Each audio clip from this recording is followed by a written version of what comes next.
welcome to BingeBar. Today we're going to be talking about the history and milestones of the MLS club LAFC. This is part of a series where we go over everything you need to know in 5 minutes or less. So, let's begin. Before we dive deep into the subject matter, the origin of Los Angeles Football Club is highly debated. Many scholars believe that LAFC and Chivas USA go hand in hand. These historians point towards the inception of Chivas USA as the start of LAFC's timeline. When you really look into it, these historians do have a very valid argument to be made.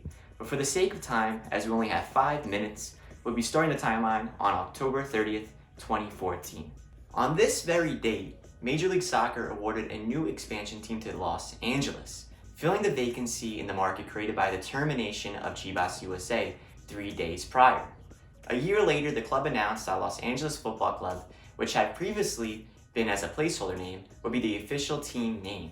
Henry Wynn, Los Angeles FC's principal owner at the time, hinted at this possibility shortly after the club was announced in describing the name as timeless.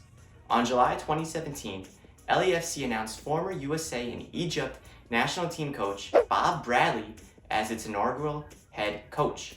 Next month, Mexican starlet Carlos Vela was signed as the club's first designated player on August 11, 2017. On March 4, 2018, LAFC played its first ever MLS game, a 1-0 win against the Sounders at CenturyLink Field.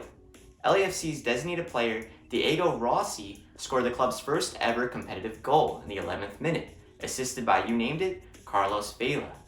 At the end of that month, on March 31, 2018, LAFC suffered its first MLS loss, giving up a 3-0 lead to lose 4-3 to the LA Galaxy in the MLS debut of Zlatan Ibrahimovic. This would be the initial impetus or spark, if you will, that started the infamous LA rivalry, titled El Tráfico. This game also will go down in history for another reason, being LAFC was the second team ever to lose an MLS game after leading 3-0 during that match. Despite the loss, LAFC won 4 of the 6 games on their road trip to start the season, becoming the first team to earn 12 points from a season-opening road trip of 6 games or more. They finished the season with 7 road wins, which is the most for an expansion team in the post-shootout era. Among their many inaugural accolades, LAFC accomplished the best regular season for an MLS expansion team, earning 57 points. The total surpassed the 56 picked up by the 1998 Chicago Fire, also surprisingly coached by Bob Bradley.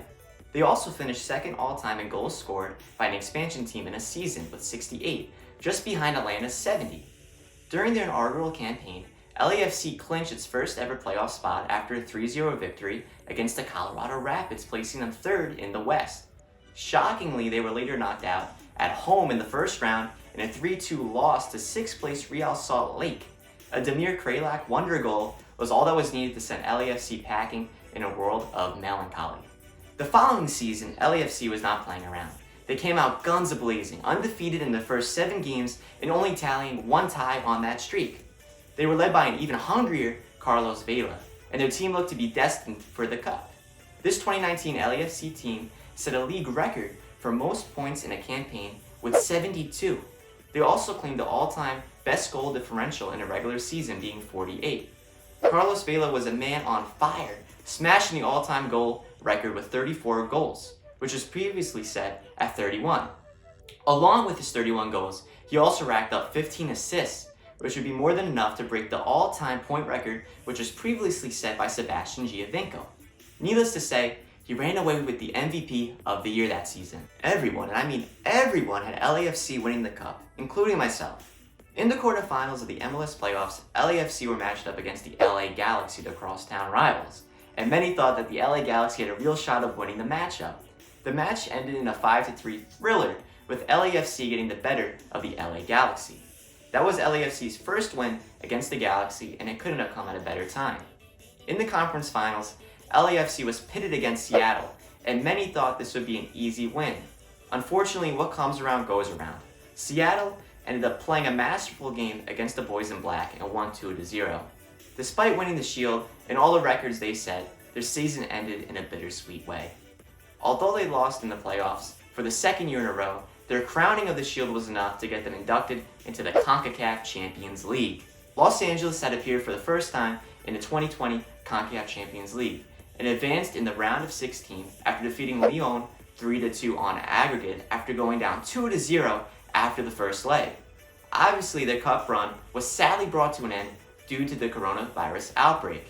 And now to the moment we've all been waiting for, 5 fast facts. Will Ferrell's part owner of the club. LAFC is nicknamed the Black and Gold. YouTube is the club's jersey sponsor. Their main supporters group is called the 3252. A falcon is released every home game and flies around the stadium.